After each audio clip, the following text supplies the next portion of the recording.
I'm Kathy Jones. And I'm Lizanne Saunders. And this is On Investing, an original podcast from Charles Schwab. Each week, we analyze what's happening in the markets and discuss how it might affect your investments.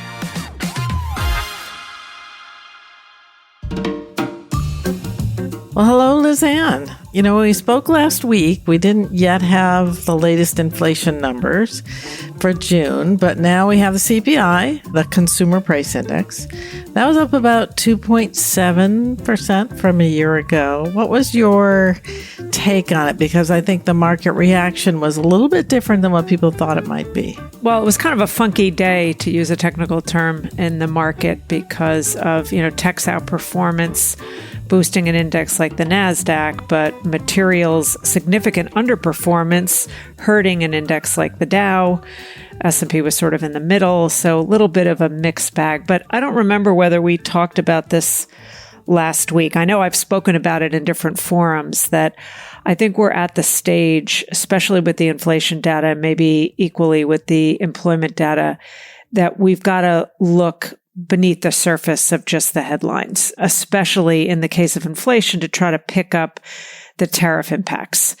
And, one might say by just looking at the headline, nothing to see here, not a big deal, but you go inside the numbers and you are starting to see the impact. So the increase in the CPI was led by a pretty decent jump in core goods prices, ex autos. In fact, core goods ex autos, it was the biggest gain in 3 years, and especially for imported goods. Obviously, that's where the tariffs hit. And it's big areas. It's appliances, it's apparel, toys, sporting goods, furniture. And then if you look additionally at goods that are not subject to tariffs, those were actually flat to down a little bit. So we do have this dichotomy within the inflation data, and we're now able to start to pinpoint where we're seeing a tariff impact. And then the offset of lower vehicle prices, that's probably not going to persist. We've also had an offset of services prices. And one big category of CPI are the shelter components, owner's equivalent rent being one of them. And there's been downward pressure in those areas as an offset to some of the upward pressure on the goods side.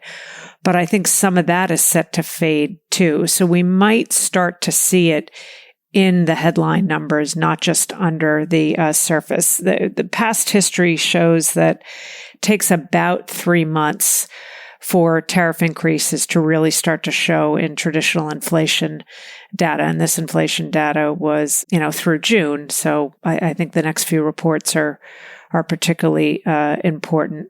Market has had a lot of momentum. I think that, you and I talked about it certainly last week. Retail traders have been a big driver of this market. You see it in which cohorts within the market have been outperforming the most since the early April lows. And there's actually a Goldman Sachs basket called Retail Favorites, and that's been one of the better performance, the meme stocks, and interestingly, almost every category of shorts.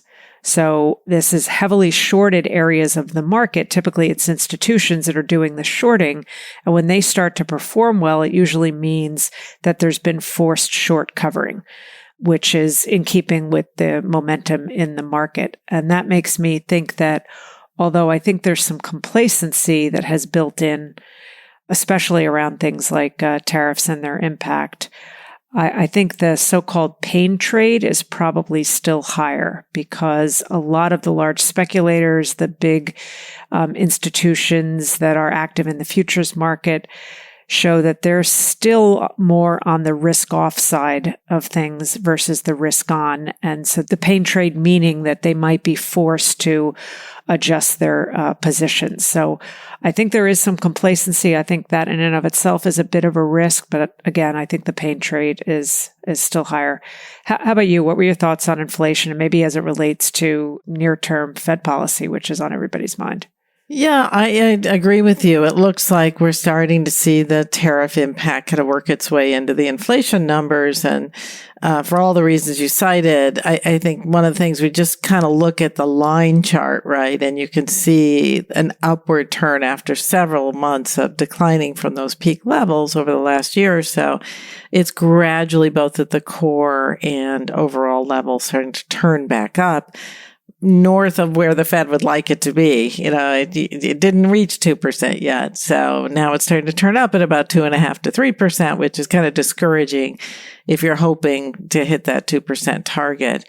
And I think that definitely leaves the Fed in a difficult position because they, are still too far away from their inflation mandate to cut rates. And there's obviously tremendous amount of pressure on them to cut rates, but it would be very difficult to succumb to that pressure unless the employment picture changes. And that's still, I think, a possibility as we get into the fall. The labor market's kind of stagnant right now, and that's not good. There's not a lot of hiring, but there's also hasn't been a huge amount of firing, but we are starting to see some of those layoff numbers pick up. So if we start to see the unemployment rate tick up, and a couple of months in a row, 0.2%, 0.3%, heading back towards 5%. I think the Fed would react to that with a rate cut. But right now, the evidence just still isn't there, despite, all the pressure that's coming from the White House and elsewhere. The Fed just doesn't have the ammunition, if they're looking at the data, to say, yeah, we're on our way to achieving that goal on inflation. Maybe when the other half of the mandate kicks in and unemployment starts to rise, then they'll have enough evidence to do it. We're still looking at September as a possible timing of a rate cut. But frankly, all of the pressure from the administration is actually more likely to backfire than anything else. You start to raise inflation expectations if you think that the Fed is going to be influenced to lower rates when it's not appropriate. And I think that that's something that kind of gets missing in the politics of all this is the market knows. The market knows what the numbers are, right? And if there's a belief that the central bank is losing its independence, that's going to be bad for bonds, not good for bonds, if it cuts rates. So I think that's something, we just have to take into consideration. Right now, Fed's holding steady. I think maybe September. I was traveling today, so I didn't see whether there was any movement of the needle in terms of rate cut probabilities, either for the July meeting or the September meeting in the aftermath of the CPI report. It actually went down a little bit. Okay. Which initially was perplexing because initially people said, the core inflation number is a little lower than we expected, rah, rah. And then everything kind of turned around and bond yields went up and the expectations of a cut in the near term went down again. So yeah, I think the market read through the numbers just as we talked about. And, I think the other component that's really interesting right now that isn't getting maybe talked about as much is the rise in global yields. And, Japanese yields keep hitting new highs. Now, the yields are still low, but they're still rising. Especially, this is mostly out the maturity spectrum, right? Yeah. Their long-term yields are rising. The 10, 20, and 30-year bond yields continue to tick higher, highest levels in, over a decade or so. And we're seeing it in the long end of most developed markets. And I think that's a reflection of worries about fiscal responsibility or irresponsibility, rising debt levels at the government level, and not just rising debt levels, but the apparent unwillingness of some governments to address it. So, we've had this in Japan for a long time. Now that they're kind of letting loose their grip on the bond market, those yields are moving up because their debt to GDP is over 200%. Ours starting to drift higher as well because we're not addressing the high level of debt. And, we're seeing the ratings agencies, downgrading government debt. So, it is concerning. And I think our bond market is being pulled along with the global tide as well. So again, the Fed could cut rates. I'm not sure long-term yields would come down very much if this global tide is rising. Is it still the case that most of long Japanese bonds are held by Japanese local investors? Yeah, and the government owns a lot as well. So the government still owns about half of the bond market. So they still have a pretty tight grip on it, but they've been trying to, let it loose a little bit. And I think much of what's happening in Japan is just repricing to reality, right? It's been suppressed for so long. It's starting to reprice to a more reasonable level. But yeah, domestic investors still own a lot of Japanese bonds. I think the worry for the rest of the world is they've also been big buyers of non-Japanese bonds, of, U.S. treasuries and, euro-denominated bonds, et cetera. And if they can get higher yields at home without taking currency risk or on a hedge basis, get the same yield or higher at home, why would they go elsewhere? And then, we've been living off of those inflows of capital for a long time. So I think it's all sort of conspiring right now to pull those yields up. It's not a crisis, but it's not a good trend either. And that, again, puts central banks in a tight spot because they don't want to be seen as fueling inflation pressure at a time when those long-term yields are already starting to edge up. Speaking of yield differentials, what are your latest thoughts on the dollar? The DXY index, which is just the ticker symbol for an index tracking the value of the US dollar, doesn't have really the right calculation in terms of what our key trading relationships are. I think you look more at the Fed's broad trade weighted dollar, which I know the DXY has had a little bit of a pop, less so for the broad trade weighted dollar. But what's your latest thoughts on our currency? Yeah, it has had a bit of a bounce. So I look at, if anyone has access to a Bloomberg terminal, the closest to the Fed's trade-weighted dollar is the Bloomberg trade-weighted dollar index, which does a pretty good job of matching up with the currencies, weighting the currencies of the countries we trade with the most. And it has had a bit of a bounce here, but overall it's down about 10% from its recent high. And we do look for it to go down another 5% or so over the next year. And some of that is simply, we have a wide trade deficit and we appear to be pursuing policies to try to narrow that. And one of the quickest ways you can narrow a trade deficit is drive down your currency. And so there's been no jawboning, no interference from the administration as the dollar's gone down.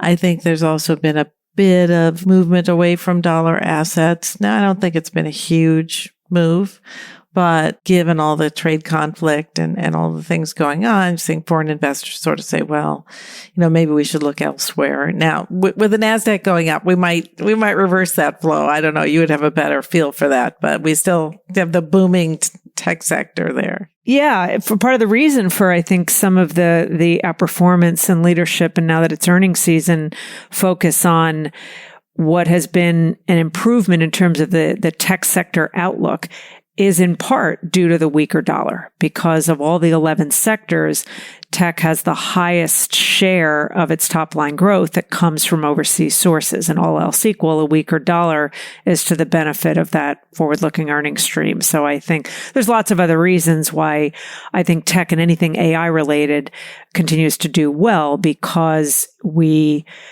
think we've talked a lot about the economy these days being brought to you by the letter K again, with the haves and have-nots, even at the consumer level. But from a capital spending, rightly so, a lot of discussion on constraints on capital spending and companies that have put themselves in timeouts on any long-term investments. But that's decidedly X the AI type spend. And that's still, full bore. And so I think it's another reason why you're likely to see the translation of haves and have-nots in the economy filter its way into equity market behavior as well. Well, certainly if you're an engineer who can work on AI, there are people willing to pay you enormous sums of money to do that, according to the reports. It is sort of mind-boggling when you hear those numbers. Jensen Huang from head of NVIDIA just leapfrogged Warren Buffett today, I saw, with his net worth. So yeah, it's a brave new world.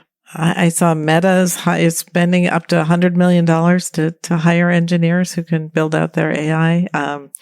It makes me think I should have gone back to school at some point, just to develop those skills, but a little late for me, I'm afraid. Ditto. I'm still of the something doesn't work, unplug it and plug it back in, and usually solves the problem. But I have to admit, I am spending a little more time experimenting with large language models, and it is fascinating. It really is. Yeah, I it's just right before we started this podcast was using AI to research something, and it spits out some pretty interesting information, and I hope it's accurate. Yeah, I guess they call it the hallucination rate is still fairly high. I mean, low single digit kind of percent. And it depends on what your source is, what the feeder source is. You do still have the risk of garbage in, garbage out with a large language model, but nonetheless, it is fascinating how quick the adoption is and how especially maybe young, more tech savvy people are figuring out how to use this. I do worry a little bit about it, like whether, high school students into college students are going to ever actually know how to write on their own. I think that ship sailed a while ago from my observation. That's been an ongoing thing, but with so much emphasis and education on STEM as opposed to liberal arts, I think that's been one of the factors as well. But so we talked about tariffs, talked about the dollar, earnings seem to be going well, AI, but I want to think a little bit out towards the end of the year now. There's so much going on between now and the end of the year that we have to take into consideration. And we just did our mid-year outlooks recently, but I'm already questioning my mid-year outlook, which was fairly bland as it was because I didn't really have confidence to go out on a limb, but I'm really wondering if we should have been even more careful about the long end of the bond market, the way things are developing. Do you think if bond yields continue to trend up here, we had the 30-year above 5% again, if this trend were to continue, how do you think the stock market would take it? I think some of it is, first of all, it's the why. When bond yields are trending higher because of inflation versus because of growth getting stronger, that's much more of a negative backdrop for the equity market. When bond yields are keying more off growth and less off of inflation, then you have that more positive correlation. So I think if we're right that we're not out of the woods yet from an inflation standpoint and that the tariff impact is just starting to filter its way into the inflation numbers, and the 10-year continues to trend higher, I think all else equal, that probably puts downward pressure on the equity market. And also if the speed factor too, is we all saw and learned in that, faithful week between April 2nd and the intraday equity lows on April 9th, it was the speed of that move in the 10-year. I think it was just 2 trading days where you added a 0.5 percentage point. So that tends to spook the equity market too, if you start to get a move that is not benign from a speed perspective. Yeah, I think that's beginning to be my worry, that there's more upward pressure between the inflation numbers, between concerns about budget deficits, and just the general global trend towards higher rates, weaker dollar. I tend to think that if there's a risk, it's that yields go back up and test some of those higher levels. And I think that would probably not be great for the stock market. Yeah, and that brings back what I mentioned earlier. I think that there's just some complacency here, and that, again, in and of itself can represent a bit of a sentiment risk.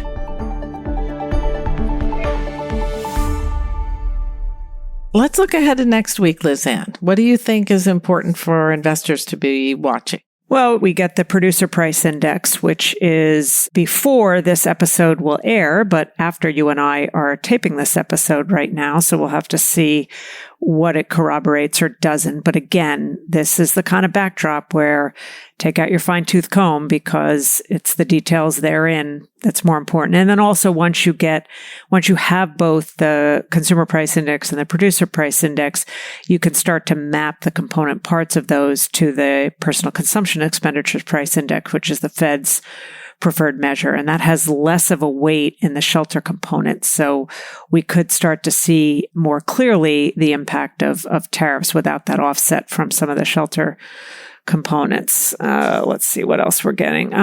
Retail sales. I think that's going to be very important because we've seen not just a bit of a trend down there, but when we got the most recent revision to first quarter GDP, which was a further downward revision, the biggest hit in that downward revision was the consumer spending piece. So I think retail sales will be important.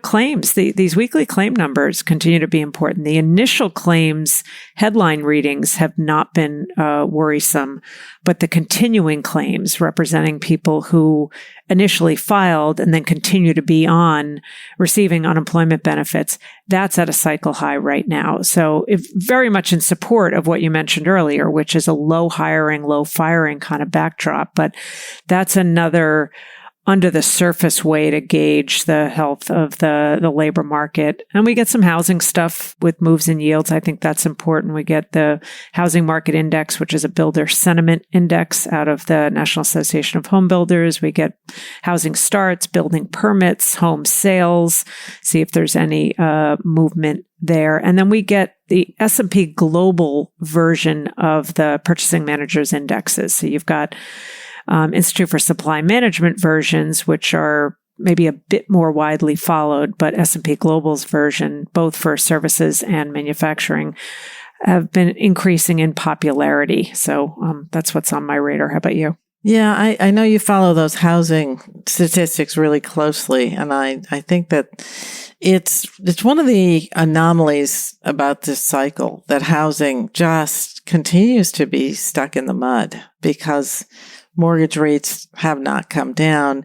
We have seen rents come down after surging, so that's encouraging in terms of people getting a little bit more mobility and being able to move around, find housing, and maybe more affordable levels. We're starting to see some weakness in some housing markets regionally, I think, but it's still not a lot of activity. And I sit there and I think, are mortgage rates really all that high? I mean, relative to history, they're high relative to where we've been for the last 20 years, but they're not all that high in terms of long-term history, just like real interest rates are sort of back to the very long-term trend that was established before the housing crisis, before the great financial crisis. So I wonder if, do you think we'll see house prices adjust, or will we just stay stuck? That's been the problem, is that you've got sort of three legs to the housing affordability stool: the mortgage rate, the home price,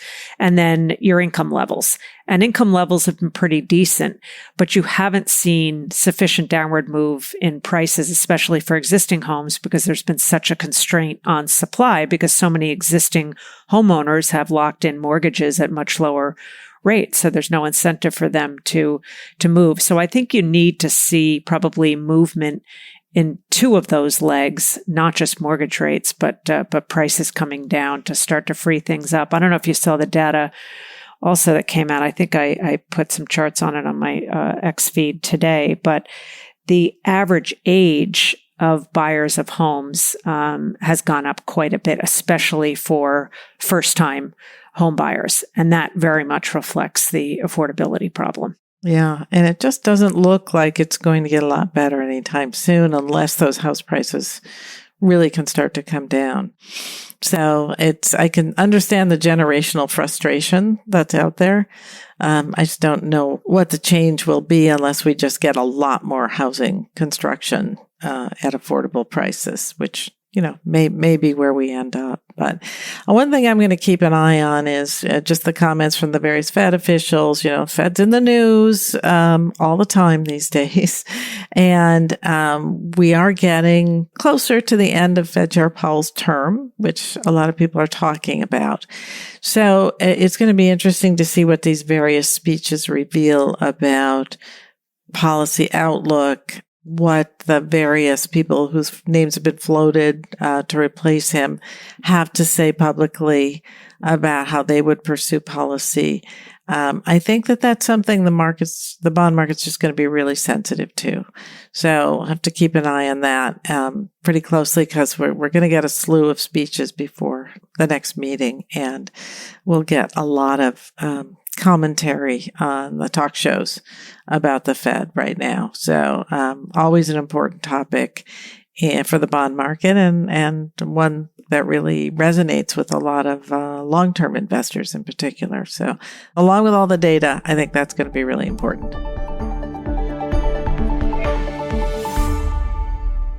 So that's it for us this week. Thanks for listening. You can always keep up with us in real time on social media. We both post regularly on X and LinkedIn. I'm at Kathy Jones. That's Kathy with a K on X and LinkedIn. And I'm at Lizanne Saunders, only on X and LinkedIn, not on any other platform. Please be wary of imposters.